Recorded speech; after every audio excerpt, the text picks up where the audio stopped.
तो आज हमारे साथ डॉक्टर सौरभ दियोलिया जुड़े हैं, जो कि एक फिजियोथेरेपिस्ट हैं और पिछले 12 साल से इस फील्ड में कार्यरत हैं। और पहले वो मैक्स हॉस्पिटल गुड़गांव और न्यू दिल्ली में एम्स हॉस्पिटल से जुड़े रहे हैं। तो डॉक्टर सौरभ, आपका बहुत बहुत स्वागत है इसमें। मैं आपसे ये पूछना चाहूंगा कि आजकल जो नेक इश्यूज हैं, ये जो कोरोना रिलेटेड मोबिलिटी का जो लॉस हुआ है और जो लोग घर में बैठे हैं और वर्क फ्रॉम होम कर रहे हैं, ऑनलाइन जा रहे हैं, बच्चे भी पढ़ाई कंप्यूटर पे या मोबाइल्स पे या लैपटॉप पे कर रहे हैं, तो उसके रिलेटेड इस टाइम जो रिलेटेड इश्यूज हैं उसमें क्या बढ़ोतरी हुई है, या क्या आपको प्रोग्रेशन ऑफ प्रॉब्लम दिख रहा है, या क्या कंसर्न्स आपके सामने आपके पेशेंट्स लेके आते हैं? Firstly, thank you so much to you to held this Zoom webinar. Wish you happy new year to all. जो लोग सुन रहे हैं और जो लोग आगे सुनेंगे उनके लिए सभी को बहुत बहुत शुभकामनाएं नव वर्ष की। और जैसा कि आपने पूछा कि नेक इश्यूज के बारे में, तो लॉकडाउन की वजह से पिछले 1 साल में मैंने फील किया, कई सारे पेशेंट्स को ट्रीट किया और नेक पेन इश्यूज बहुत ज्यादा हैं, जिनमें मसल्स पेन है, ज्वाइंट्स पेन है, मॉर्निंग स्टिफनेस है, यानी सुबह सुबह कई पेशेंट्स को जकड़न सी फील होती है, चाहे ज्यादा गलत पोजीशन में सोना हो या बहुत ज्यादा लैपटॉप या मोबाइल का यूज करना हो। तो ऐसे इश्यूज के कारण काफी सारी प्रॉब्लम्स हो रही हैं और कई पेशेंट्स को हेडेक भी फील होता है, मसल्स में स्वेलिंग भी आ जाती है और जो बाद में बड़ा रूप भी ले सकते हैं। तो नेक इश्यूज काफी हैं जी। तो अगर एक पेशेंट आपके पास आए और उनके पास जो है उनको अगर नेक पेन है, नेक में जो है दर्द है, तो उन्हें किन किन बातों का ध्यान रखना चाहिए? अगर आप तो काफी गर्दन में दर्द है। Two things is there. First is कि patient comfortably come to my clinic. Second one is क्या पेशेंट को नेक इशू होता है तो हम घर पे फर्स्ट एड में उनको क्या ऐसी सलाह दे सकते हैं फिजियोथेरेपी से रिलेटेड, जिससे घर पे ही उनको प्रॉपर ट्रीटमेंट भी मिल जाए, उनको आराम भी मिल जाए और उनको क्लिनिक इस पोजीशन में नहीं आना पड़े। उसके लिए फर्स्टली मुझे ये देखना है कि कितने दिन से पेन है और इस पेन के आने का कारण क्या है।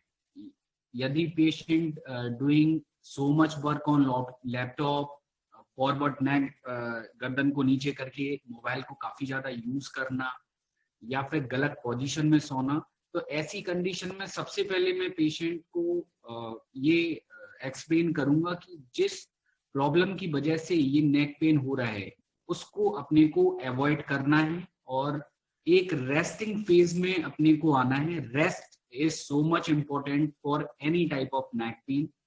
और जो हमारा पोस्चर है या जो हमारी गलत स्थिति है बैठने की, उठने की, काम करने की, सिटिंग की, खड़े होने की, उनको पोस्चर को हमें करेक्ट करना होगा।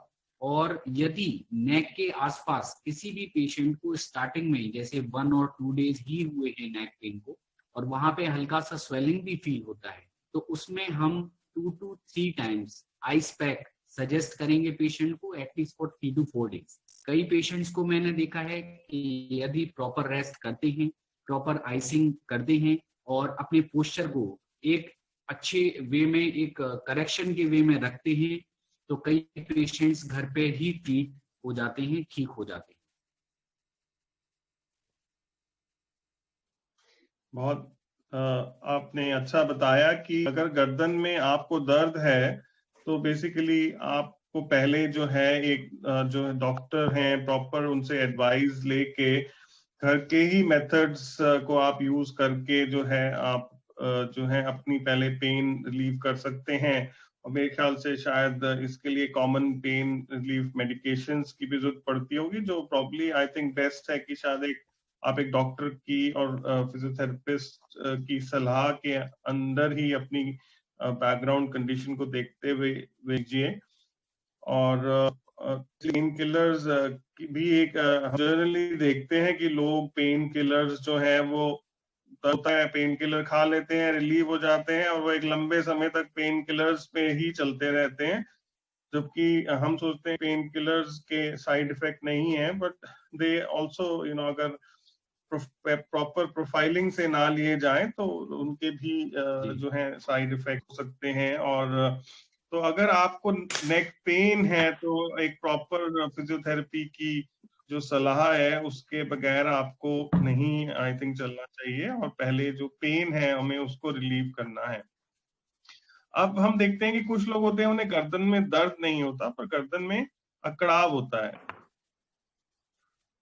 तो ऐसी स्थिति में मतलब उन्हें क्या करना चाहिए? क्या मतलब उन्हें इस टाइम पे भी पहले अकड़ाव को कम करना चाहिए या एक्सरसाइजेस जो है वो स्टार्ट करनी चाहिए? मतलब ऐसी ये अकड़ाव जैसे मसल्स आजम है या स्ट्रेन है, अकड़ाव है, मुझे लगता है दर्द वाला तो पेशेंट जो है वो डॉक्टर तक पहुंच ही जाता है जिसको डॉक्टर मतलब दर्द है, पर जो कुछ है स्ट्रेन में पेशेंट जो है वो लंबा चलता रहता है कि उसमें शायद probably he doesn't feel relax but still he continues. And generally हम देखते हैं कि घर में जो लेडीज हैं, हाउस वर्किंग लेडीज हैं, वो जनरली क्रॉनिकली शायद इस स्थिति में चलती रहती हैं और शायद कभी इस पे ध्यान कम देते हैं। सिर्फ नेक के रिलेटेड नहीं है, और भी जॉइंट्स के रिलेटेड है, बट फिर भी इस टाइम क्योंकि हम नेक की बात कर रहे हैं, तो अगर स्ट्रेन है तो मतलब जैसे क्रॉनिक स्ट्रेन है तो क्या करना चाहिए, या एक्यूट स्ट्रेन, या इन दोनों में डिफरेंट स्ट्रैटेजी का यूज है, या मतलब बेसिकली कैसे आप समझाएंगे? यदि किसी भी पेशेंट को नेक पेन, नेक स्पाज्म या उसको स्ट्रेन हम कहते हैं, इस पोजीशन में सबसे पहले पेशेंट को वो पोजीशन जिसको वो सुबह से लेके शाम तक कई बार करता है, जैसे आपने लेडीज की बात करी, वो खाना बना रही हैं, गर्दन को उनको झुका के रखना है लंबे समय तक, जैसे 2 घंटे 3 घंटे तक वो एक ही पोजीशन में काम कर रही हैं। सबसे पहले हमें उस पोजीशन को पेशेंट को बोलना पड़ेगा कि बीच में या तो आप रेस्ट लेके काम करें, यदि काम बहुत ही जरूरी है, कंपलसरी है, काम करना बहुत आवश्यक है, तो आप कम से कम 30 मिनट्स के बीच में 2 या 3 या 4 मिनट का एक गैप दें, उसके बाद उस काम को करें। दूसरा, जहां तक अकड़न या स्टिफनेस की हम बात करते हैं, इस पोजीशन में एक्सरसाइज स्टार्टिंग में बिल्कुल नहीं करनी चाहिए। यदि आप उस पोजीशन में एक्सरसाइज को करते हैं तो आपका पेन बढ़ता है। जब भी हमें कोई अकड़न होती है, उसका मेन कारण होता है कि जो हमारी मसल्स है उसके अंदर स्वेलिंग आ गई, उसके अंदर रेडनेस आ गई, वहां पे दबाने पे हमको दर्द होता है। तो मेडिकल की भाषा में इसको हम इन्फ्लामेशन कहते हैं। इस सबसे पहले हमें इन्फ्लामेशन को कम करने के लिए पेशेंट को मैं सजेस्ट करूंगा कि आइसिंग, सबसे पहले आइसिंग का यूज करें। कई पेशेंट्स क्या करते हैं कि गर्म सिकाई करते हैं, चाहे वो प्रेस की हो, भगोनी की हो, या फिर आपका कोई इलेक्ट्रिक से रिलेटेड हो, ये सबसे ज्यादा हार्मफुल हैं। और ऐसे पेशेंट्स को मैं कहना चाहूंगा कि सबसे एक्यूट कंडीशन जो स्टार्टिंग की कंडीशन है उसमें आइसिंग का यूज करें। जब 2 और 3 दिन आप आइसिंग यूज करोगे, आपका पेन, आपका स्वेलिंग, आपका टेम्परेचर, वहां का दर्द कम होगा 50% तक। Then you can start a proper way of exercises for long term improvement. तो आपके हिसाब से ये जो गरम बोतल का जैसे इस्तेमाल कॉमनली हमारे घरों में होता है, या ये जो डीप हीट की जो ये जो दवाइयां आती हैं, तो ये मतलब किस स्थिति में यूज करनी चाहिए, या इनका मतलब आइस ही है बेटर मेथड? जनरली ये जो heat generating, pain relieving, spasm releasing ये जो दवाइयां हैं, मतलब इनका इस्तेमाल करना चाहिए कि नहीं करना चाहिए?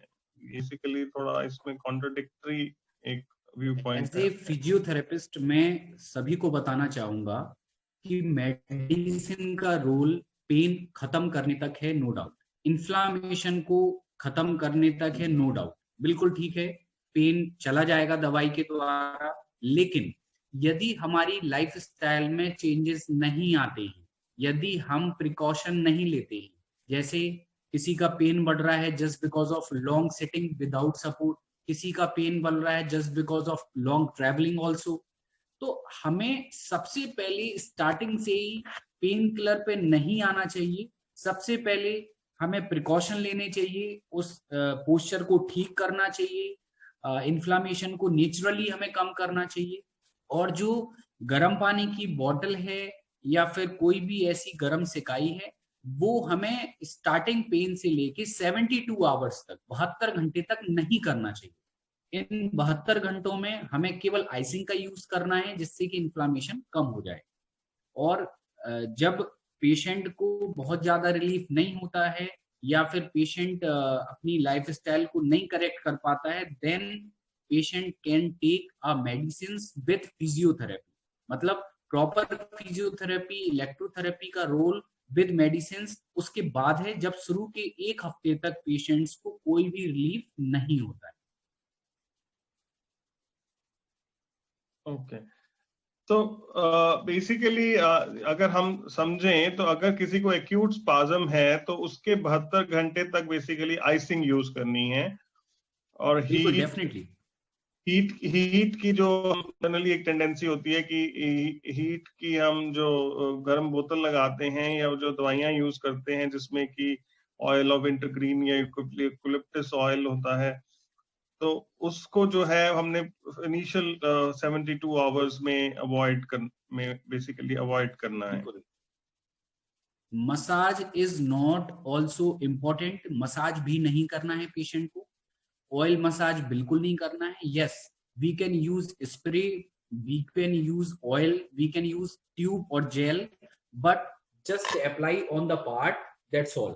No massaging, no deep massaging, because of हमें उसके इन्फ्लामेशन को कम करना है, स्वेलिंग को कम करना है, ना कि उस मसल्स को रेस्ट देना है, ना कि उसको अपने को बढ़ाना है। और जितना आप मसाज करेंगे उतना आपका पेन बढ़ेगा, ना कि रेस्ट में जाएगा। तो rest is so much important.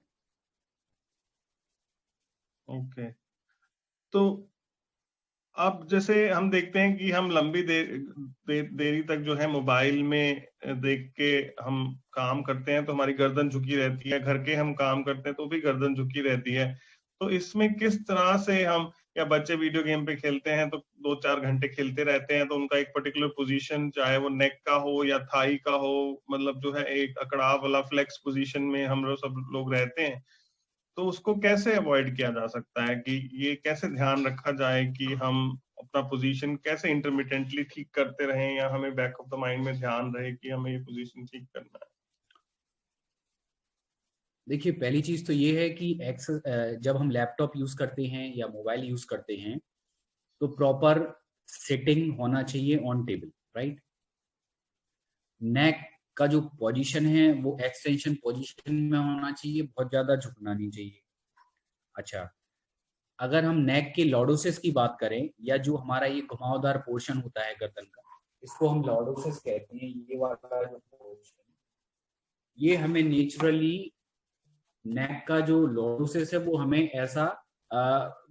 ऐसा बनाया गया है, right. But we are using laptop और मोबाइल, देन अपना जो मोबाइल यूज करते हैं तो गर्दन ऐसी चली जाती है, तो जो लॉर्डोसिस है वो आपका स्ट्रेटन हो गया। तो इस कंडीशन में आगे चल के पेशेंट्स को सर्वाइकल स्पॉन्डिलोसिस की भी शिकायत हो जाती है, क्योंकि एक पोजीशन में एक वर्टिब्रा पे काफी ज्यादा प्रेशर पड़ता है। तो इसके लिए कई सारी पोस्चर करेक्शन एक्सरसाइजेस हैं, कुछ शोल्डर मोबिलिटी एक्सरसाइजेस हैं, कुछ नेक की स्ट्रेचिंग एक्सरसाइजेस हैं, जिससे कि हम अपनी मसल्स को बिल्डअप कर सकें, इस लायक बना सकें कि हमारा जो 2-2.5 किलो का ये वेट है, नेक है, ये मसल्स अगर स्ट्रॉन्ग रहेंगी तो पर्टिकुलर एक मसल्स पर प्रेशर नहीं पड़ेगा और हम फिट रहेंगे। तो first is posture correction exercises, वो भी मैं आपको बताऊंगा अभी। Second one is shoulder mobility exercises, हम शोल्डर की को कैसे मोबाइल रख सकते हैं, क्योंकि हमारी नेक और शोल्डर की मसल्स एक साथ कनेक्टेड होती हैं, तो हमें शोल्डर में भी फ्लेक्सिबिलिटी आवश्यक है। इसके बाद नेक स्ट्रेंथनिंग एक्सरसाइजेस, हम नेक को कैसे मजबूत बना सकते हैं। इन सब एक्सरसाइजेस को हमें एवरी डे, रोज मर्रा की स्थिति में सुबह सुबह करना चाहिए, और वो जरूरी है। और ऐसे पेशेंट्स में यदि हम यूज करते हैं लैपटॉप को या मोबाइल को तो फिर प्रॉब्लम नहीं आएगी। तो एक्सरसाइजेज जो अब आप जो एक्सरसाइजेज हैं दिखाने से पहले, मतलब कुछ लोग ऐसे हैं जिन्हें ये एक्सरसाइजेज बिल्कुल नहीं करनी चाहिए, ये एहतियात आप जो है क्लियर करना चाहेंगे कि भाई किन लोगों के एक्सरसाइजेज अलाउड है और किन को ये अलाउड नहीं है? भाई वही लोग करें जो ये एक्सरसाइजेस करने से जिनकी दिक्कत बढ़ी, उसके लिए कोई आप एडवाइस या एक्सरसाइजेस बताने से पहले कोई एक प्रिकॉशन या कोई वार्निंग या कुछ इस तरह से देना चाहेंगे? जो एक्सरसाइजेस हैं उनको एक प्रॉपर मैनर में करना है, उसका एक प्रॉपर एंगल होना चाहिए। पोजीशन एक्सरसाइज बहुत जल्दी नहीं करना चाहिए, रेपिटेशंस के अकॉर्डिंग करना चाहिए। ऐसे पेशेंट्स में severe cervical spondylosis radiating pain होता है, हाथ में कई पेशेंट्स को रेडिएटिंग पेन होता है, टिंगलिंग हो रहा है, काफी ज्यादा अनटॉलरेबल पेन है, तो इस कंडीशन में एक्सरसाइज करना ठीक नहीं होगा। जो मैं एक्सरसाइजेस आपको बताऊंगा वो we can start from middle of pain, मतलब यदि पेशेंट का पेन कम है तभी हमें एक्सरसाइज की तरफ जाना है, जिससे लॉन्ग टर्म हमको फायदा हो और लाइफ में आगे इस टाइप की प्रॉब्लम्स ना आए।